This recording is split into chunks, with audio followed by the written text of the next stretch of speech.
Bonjour, bonsoir et bienvenue pour ce nouvel épisode de Biffe-moi numéro 4, jour 4. Et B. Ça, j'ai l'impression que ça fait beaucoup plus. Je suis vraiment exténué. Mais sans plus tarder, commençons par le premier film que j'ai vu aujourd'hui, qui n'était pas à la séance de 14h vu que je dormais, mais à la séance de 16h30 c'était le film Princesse Dragon. Princesse Dragon, un film quand même très bien. Le film d'ailleurs que je préférais de la journée. C'est un film d'animation sur une princesse et sur une fille dragon. Voilà, elle se lie d'amitié et voilà. C'est à peu près dans la même vibe d'histoire que Le Peuple Loup, si vous voulez. Donc, réalisé par fait par Ankama Studio, les mecs qui ont simplement fait Dofus et la série Wakfu. C'est-à-dire un travail colossal dans l'animation et qui est souvent très très très joli. Et ici, évidemment, les visuels sont très beaux, mais l'histoire est aussi très belle. Cette histoire d'amitié, d'émancipation des deux figures paternelles des protagonistes est assez belle. Voilà, le récit, il est prenant, il est touchant, il est émouvant, il est beaucoup de mots en, mais surtout, il est absolument à voir dès qu'il sortira. Je pense qu'il est déjà sorti depuis un moment en France, mais en Belgique, ça devrait plus trop tarder. Et je pense que le format physique ne devrait plus trop tarder non plus. Séance suivante. J'ai pas vu Sinkhole, mais j'ai vu Moloch. Moloch, oui, dont je vous avais parlé dans la première vidéo. Moloch, un film, non pas de zombies comme je croyais, mais un film de possession démoniaque, à peu près. Enfin, c'est compliqué. C'est assez compliqué. C'est une femme qui, suite à un traumatisme dans son enfance, a du mal à avoir des amis, je sais pas vraiment. Et du coup, il arrive plein de trucs chelous et ouais, le village est chelou aussi. Donc, waouh, je suis vraiment éclaté. Je suis vraiment éclaté. Moloch, film néerlandais, film déjà très intéressant parce que néerlandais, c'est très rare que je vois des films néerlandais. Je vois plus de films québécois que néerlandais, c'est pour dire. Et ben c'était sympatoche, voilà. Les actrices, oui, je dis les actrices parce qu'elles sont majoritaires dans le film. Elles sont très bonnes, elles donnent leur maximum, elles rendent leur rôle crédible. Cependant, le problème c'est que l'histoire est un peu faible. On sent assez rapidement où ça va mener dès que le paranormal arrive, c'est-à-dire en deuxième moitié du récit. Et c'est assez embêtant. Ça aurait été mieux d'être surpris et d'avoir une vraie idée plutôt que de faire des codes déjà utilisés maintes et maintes fois dans ce genre de cinéma d'horreur. La mise en scène, par contre, elle est efficace, elle est sublime d'ailleurs. Elle arrive à créer la menace là où il n'y en a pas de visible et à créer des moments d'intimité assez beaux et touchants. Je vais continuer avec le troisième film de cette sélection, Ritual, film belge, et c'est compliqué de parler de ce film.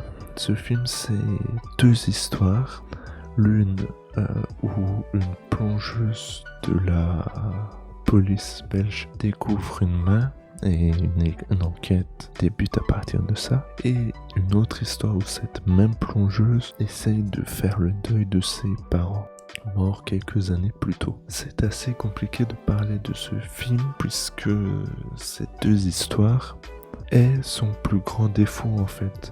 À part la fin, la grande révélation finale, un peu tirée par les cheveux, je dois l'avouer, l'histoire, les deux histoires n'ont absolument rien à voir et ont tendance à se tirer dans les pattes quand on parle du rythme du film. Le switch d'une histoire à l'autre ralentit drastiquement le film et c'est vraiment dommage, alors que je suis convaincu que ça aurait pu faire deux films très sympas, l'un avec l'autre, peut-être en forme boutique, et ce avec en plus, là, en prime, la chance d'avoir un vrai thème passionnant à aborder, celle du néo-esclavagisme que les populations, ici c'est évoqué, congolaises, souffrent, et ça aurait été peut-être plus intéressant de justement traiter ce sujet plus en profondeur plutôt que traiter sur les activismes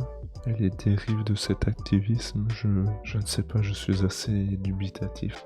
Les acteurs, ils sont généralement très bons, très bons, et ils arrivent aussi à rendre tangible leur rôle et à insuffler un peu d'âme dans ces personnages que je dois avouer quand même assez creux. Enfin, pas creux, j'entends qu'il n'y a pas de background où un personnage, j'ai l'impression que leur caractérisation se fait au fur et à mesure du récit, en même temps que leur développement. C'est assez bizarre, mais j'ai l'impression que leur développement, c'est leur caractérisation. Je suis un peu perdu dans mes paroles. Ce n'est pas grave, je vais continuer et enchaîner avec le dernier film de cette sélection, Rubicon, ou Rubicon, un film sur l'espace. 3 personnages sont sur une station spatiale alors que la Terre se fait ravager par un brouillard toxique. Oh là là, c'était pas bien du tout. C'était long et chiant. Et je parle pas de ma set tape.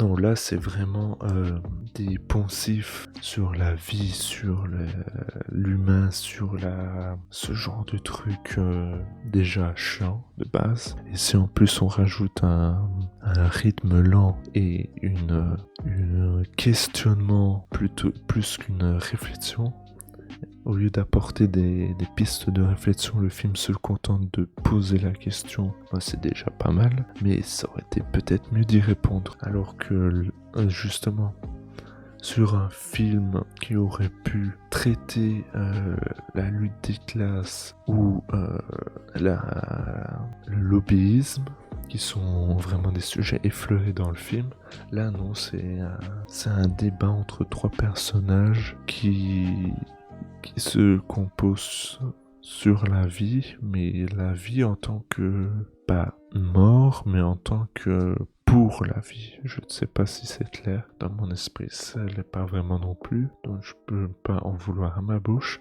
mais vraiment c'est embêtant. Que dire d'autre? Ouais, les acteurs, ils font pas leur maximum. C'est pas facile ce qu'ils donnent. Ils sont assez monolithiques tout au long du récit. C'est pas facile de s'accrocher à eux et d'avoir un vrai point d'ancrage émotionnel. Non, à la limite, ce qu'on peut sauver dans le film, ce sont les effets spéciaux qui sont quand même assez jolis. Les décors aussi sont très bien travaillés et ont vraiment l'air tangibles. Voilà, c'est tout pour cette vidéo, ce 4e volet. Je vais aller me coucher. Je vais dormir 8 heures, c'est-à-dire que je vais enfin doubler mes heures de sommeil. Ça fait plaisir. Nous, on se retrouve demain pour le 5e épisode où je vous parlerai de quelques trucs quand même vachement cool. Allez, c'était Divan. Salut, des bisous.